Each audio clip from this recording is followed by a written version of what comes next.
Chapter 25. As the last trace of light slid from the sky, they moved carefully down off the ridge and crossed the ash-covered sand toward the rock tower looming above them. When they reached the scattered scree at its base, they dismounted, left the horses with Dernick, and climbed up the steeply sloped rubble to the rock face of the basalt pinnacle that blotted out the stars. Although Relg had been shuddering and hiding his eyes a moment before, he moved almost eagerly now. He stopped and then carefully placed his hands and forehead against the icy rock. "Well?" Belgarath asked after a moment, his voice hushed but carrying a note of dreadful concern. "Was I right? Are there caves?" "There are open spaces," Rel replied. "They're a long way inside." "Can you get to them?" "There's no point. They don't go anywhere. They're just closed-in hollows." "Now what?" Silk asked. "I don't know," Belgrath admitted, sounding terribly disappointed. "Let's try a little further ahead," Relk suggested. "I can feel some echoes here. There might be something off in that direction." He pointed. "I want one thing clearly understood right here and now," Silk announced, planting his feet firmly. "I'm not going to go through any more rock. If there's going to be any of that, I'll stay behind." "We'll come up with something," Beric told him. Silk shook his head stubbornly. "No passing through rock," he declared adamantly. Relg was already moving along the face, his fingers lightly touching the basalt. "It's getting stronger," he told them. "It's large, and it goes up." He moved on another 100 yards or so, and they followed, watching him intently. "It's right through here," he said finally, patting the rock face with one hand. "It might be the one we want. Wait here." He put his hands against the rock and pushed them slowly into the basalt. "I can't stand this," Silk said, turning his back quickly. "Let me know once he's inside." With a kind of dreadful determination, Relg pushed his way into the rock. "Is he gone yet?" Silk asked. "He's going in," Beric replied clinically. "Only half of him's still sticking out." "Please, Beric, don't tell me about it." "Was it really that bad?" the big man asked. "You have no idea. You have absolutely no idea." The rat-faced man was shivering uncontrollably. They waited in the chilled darkness for half an hour or more. Somewhere high above them there was a scream. "What was that cry?" Mandaralin asked. "The Grolums are busy," Elrath answered grimly. "It's the season of the wounding, when the orb burned Torak's hand and face. A large number of sacrifices are called for at this time of year, usually slaves. Torak doesn't seem to insist on Angarak blood. As long as it's human, it seems to satisfy him." There was a faint sound of steps somewhere along the cliff, and a few moments later Relg rejoined them. "I found it," he told them. "The opening's about a half-mile further along. It's partially blocked." "Does it go all the way up?" Belgrath demanded. Relg shrugged. "It goes up. I can't say how far. The only way to find out for sure is to follow it. The whole series of caves is fairly extensive, though." "Do we really have any choice, Father?" Aunt Paul asked. "No, I suppose not." "I'll go get Dernick," Silk said.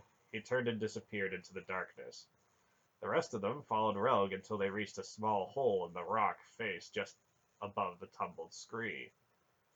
"We'll have to move some of the rubble if we're going to get your animals inside," he told them. Beric bent and lifted a huge stone block. He staggered under its weight and dropped it to one side with a clatter. "Quietly!" Belgrath told him. "Sorry," Beric rumbled. For the most part, the stones were not large, but there were a great many of them. When Silk and Turnip joined them, they all fell to clearing the rubble out of the cave's mouth. It took them nearly an hour to remove enough rock to make it possible for the horses to squeeze through. "I wish Hedder were here," Beric grunted, putting his shoulder against the rump of a bulky pack horse. "Talk to him, Beric," Silk suggested. "I am talking." "Try it without all the swear words." There's going to be some climbing involved, Relg told them after they had pushed the last horse inside and stood in the total blackness of the cave.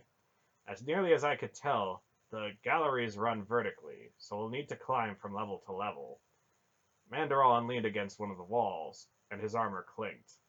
That's not going to work, Belgraf told him. You wouldn't be able to climb in armor anyway. Leave it here with the horses, Mandaron. The knight sighed and began removing his armor. A faint glow appeared as Relg mixed powders in a wooden bowl from two leather pouches he carried inside his mail shirt. That's better, Beric approved. But wouldn't a torch be brighter? Much brighter, Relg agreed. But then I wouldn't be able to see. This will give you enough light to see where you're going. Let's get started, Belgarath said. Relg handed the glowing bowl to Beric and turned to lead them up a dark gallery. After they had gone a few hundred yards, they came to a steep slope of rubble rising up into the darkness. I'll look, Relg said, and scrambled up the slope out of sight.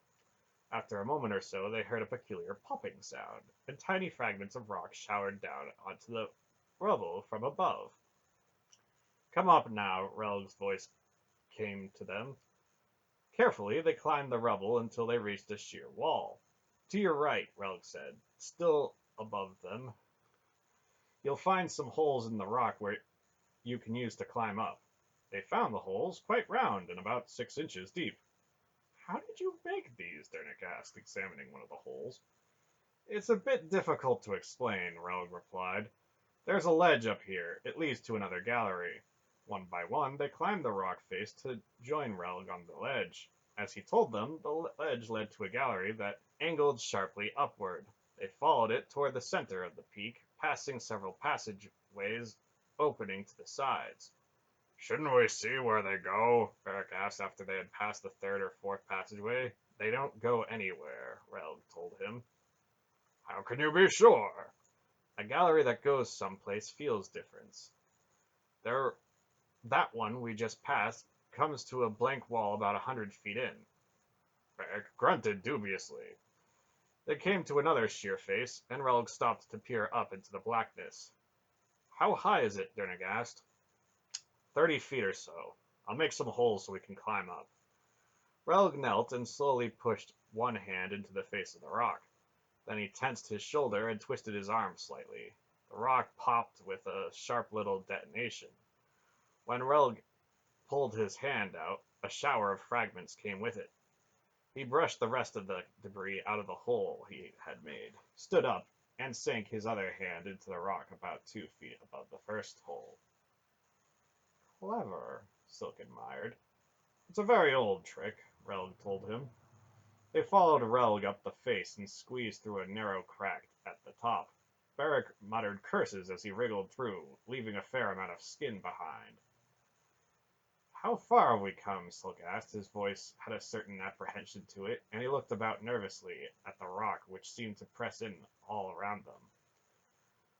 We're about 800 feet above the base of the pinnacle, Relg replied. We go that way now. He pointed up another sloping passageway. Isn't that back in the direction we just came? Dernick asked. The cave zigzags, Relg told him. We have to keep following the galleries that lead upward. Do they go all the way to the top? They open out somewhere. That's all I can tell for sure at this point. What's that? Silk cried sharply.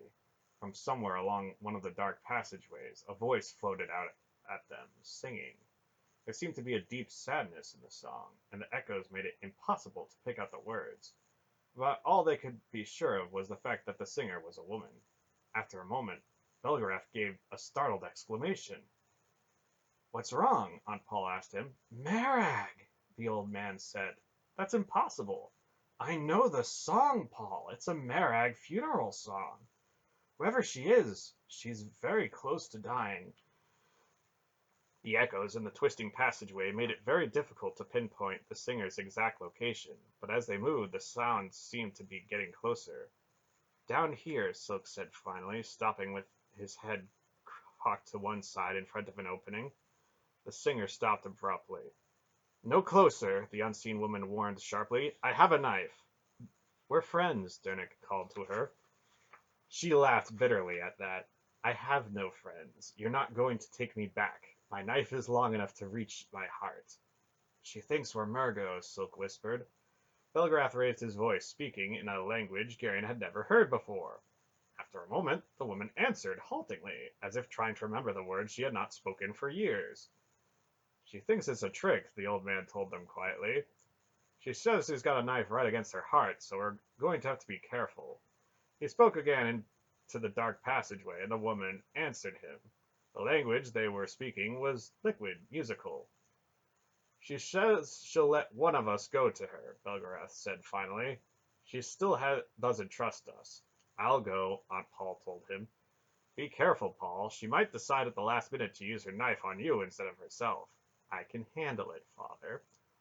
Aunt Paul took the light from Barrack and moved slowly on down the passageway, speaking calmly as she went. The rest of them stood in the darkness, listening intently to the murmur of voices coming from the passageway. As Aunt Paul talked quietly to the Marag woman, "You can come now," she called to them finally, and they went down the passageway toward her voice. The woman was lying beside a small pool of water. She was dressed only in scanty rags, and she was very dirty. Her hair was a lustrous black, but badly tangled, and her face had a resigned, hopeless look to it. She had wide cheekbones, full lips, and huge violet eyes framed with sooty black lashes. The few pitiful rags she wore exposed a great deal of her pale skin. Relic drew in a sharp breath and immediately turned his back. Her name is Taba, Aunt Paul told them quietly. She escaped from the slave pens under Rakthal several days ago. Belgarath knelt beside the exhausted woman. You're a Marag, aren't you? He asked her intently. My mother told me I was, she confirmed. She's the one who taught me the old language. Her dark hair fell across one of her pale cheeks in a shadowy tangle. Are there any other Marags in the slave pens? A few, I think. It's hard to tell. Most of the other slaves have had their tongues cut out. She needs food, Aunt Paul said. Did anyone think to bring anything? Thunnick untied a pouch from his belt and handed it to her. Some cheese, he said, and a bit of dried meat. Aunt Paul opened the pouch. Have you any idea how your people came to be here? Pelgrath asked the slave woman. Think, it could be very important. Taba shrugged. We've always been here. She took the food Aunt Paul offered her and began to eat ravenously. Not too fast, Aunt Paul warned. Have you ever heard anything about how Marags wound up in the slave pens of the Murgos? Belgarath pressed.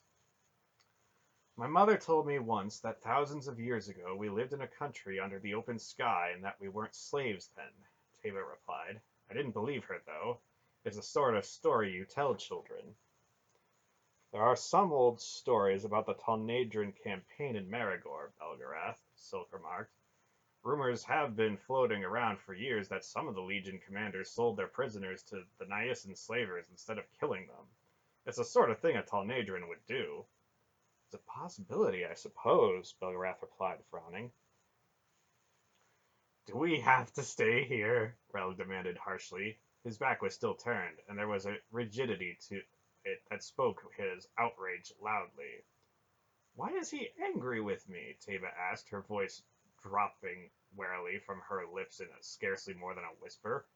Cover your nakedness, woman, Rel told her. You're an affront to decent eyes.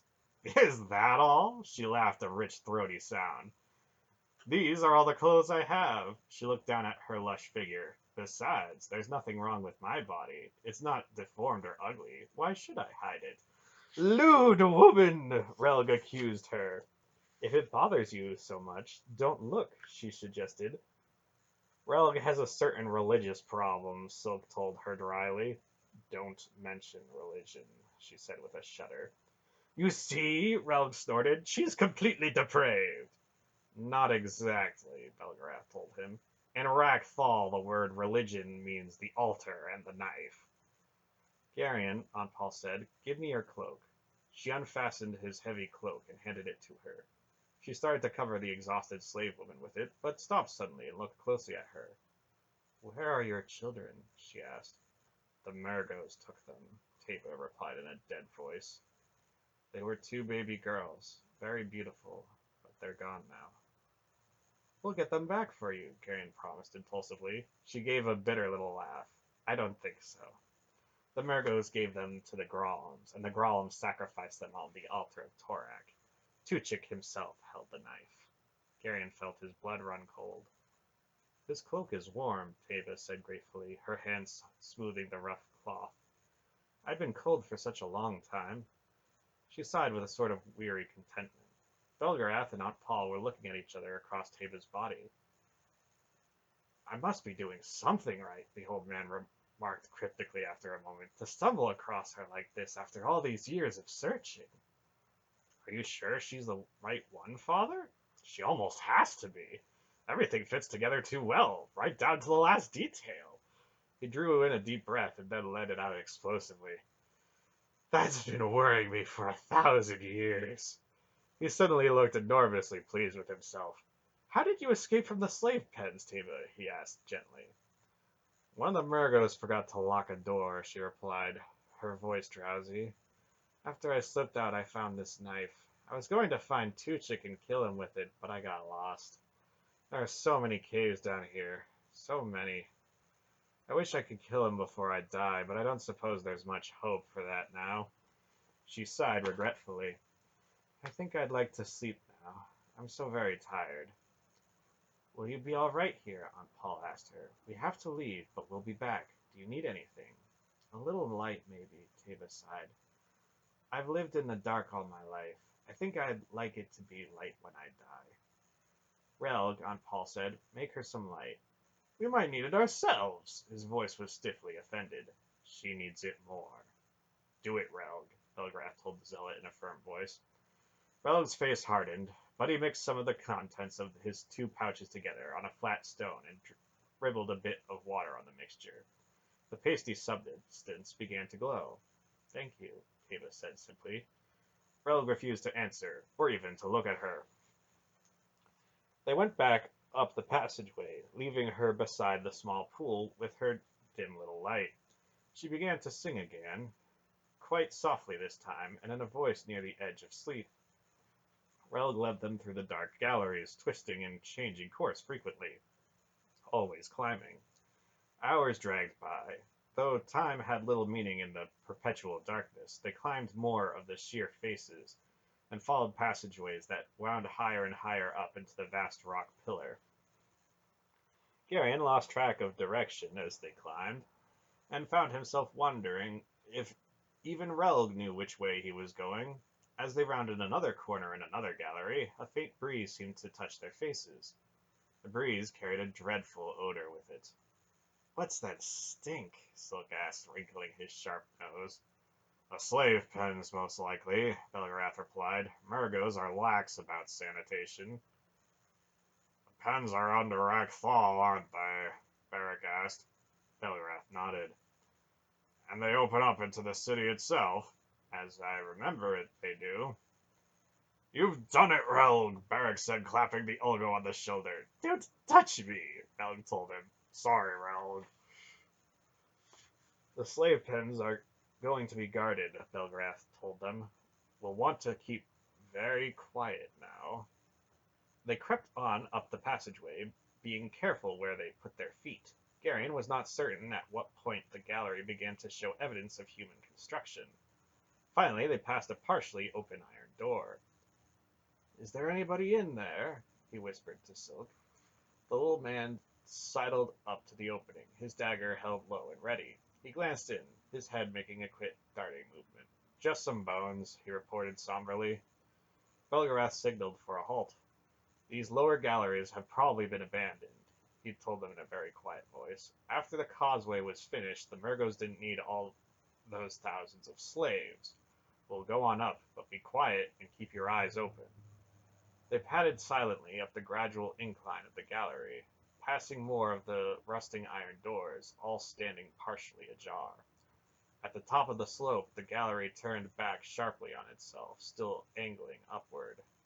Some words were crudely lettered on the wall in the script Garion could not recognize. Grandfather, he whispered, pointing at the words. Belgarath glanced at the lettering and grunted.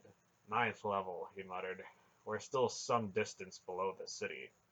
How far do we go before we start running into Murgos? Beric rumbled, looking around with his hand on his sword. Belgarath shrugged slightly. It's hard to say. I'd guess that only the top two of the or three levels are occupied. They followed the gallery upward until it turned sharply, and once again there were words written on the wall in the alien script. Eighth level, Belgarath translated. Keep going. The smell of the sleigh pins grew stronger as they progressed upward toward the succeeding levels. Light ahead, Durnick warned sharply, just before they turned the corner to enter the fourth level. Wait here, Silk breathed, and melted around the corner, his dagger held close against his leg. The light was dim, and seemed to be bobbing slightly, growing gradually brighter as the moments dragged by. Someone with a torch, Beric muttered. The torchlight suddenly flickered, throwing gyrating shadows. Then it grew steady, no longer bobbing. After a few moments, Silk came back, carefully wiping his dagger. A Murgo, he told them. I think he was looking for something.